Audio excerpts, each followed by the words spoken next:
Let's get more now from Fox News legal analyst Mercedes Colwin, along with Dan Schorr, a former prosecutor. Bad enough when one of these things happens and it is a pure accident, and that does happen from time to time, but when you find out that apparently both parents knew or conducted these online searches about death in hot cars, what does that make it? Premeditated murder? Great point, and that's exactly what the authorities believe. The fact that both parents simultaneously or separately looked at this type of death for these children, this child, and then suddenly the child dies in the same way. Frankly, if you have that type of research, then you will do everything possible to make sure that doesn't happen to your child. You take precautions. In fact, what struck me is the fact that this on-site daycare was actually at Home Depot at the father's work of business. So how is it that he would forget his child when all he has to do is, when he reports to work, is drop his child off at the on-site daycare? All right, from the prosecutor's point of view, Dan, I mean, the father says, oh, I was just trying to research. I was afraid this could happen to my child, and I was researching what it would take. How do you go about attacking that kind of a defense? Well, first of all, the charges don't require proving intent. The charge is felony murder, which is based on criminal negligence, based on the child endangerment count. So basically, they have to prove that he was negligent in a criminal way, left the child in a car, had such a huge risk to the child that was ignored that led to his death. They don't have to prove that it was an intentional killing or they intended to harm the child, and that's going to make it easier for the prosecution to prove murder here.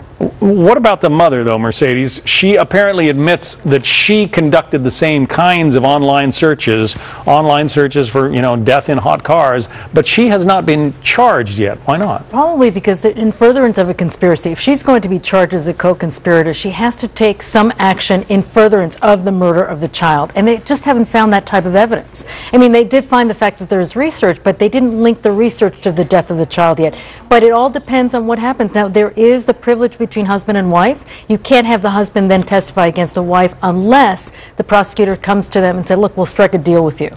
But you have to implicate your wife in the process, and that's the only way that they can actually eliminate the husband-wife privilege and actually get something that can damage her. So, Dan, because he is the one who drove the car and he's the one who locked the door and left his son in there for 7 hours, even went back to the car, during his lunch break early in the afternoon and opened it, closed it again, the mother, no action, not involved here? Well, solely based on her internet search, you can't prosecute her, but you only need a small action, a word of encouragement, helping him out in some way, and that's enough to link her into the acting in concert theory of prosecuting her for murder, and I'm sure the police are looking for something like that. The search is not alone without another action, but you only need a small action to show that she was part of this conspiracy to commit some kind of either murder or child endangerment. But how do you shoot down their defense? I mean, how do you say, oh, you were actually looking for information on how to kill your child?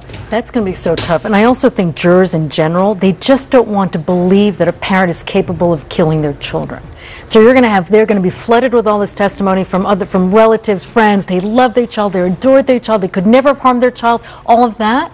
And it's going to be very difficult. Jurors don't want to believe it. Yeah, there were something like 12,000 people who signed an online petition, in support of the father. But then some of the details started coming out, and that support seems to be falling off. Right, and as I said before, the prosecution just has to show criminal negligence to establish felony murder, which means a gross deviation from the normal standard of care. Leaving a child in a car for 7 hours in the blistering heat, that seems to be a gross deviation from the standard of care an ordinary person would use. Yeah. Dan Schorr, Mercedes Colwin, thank you both.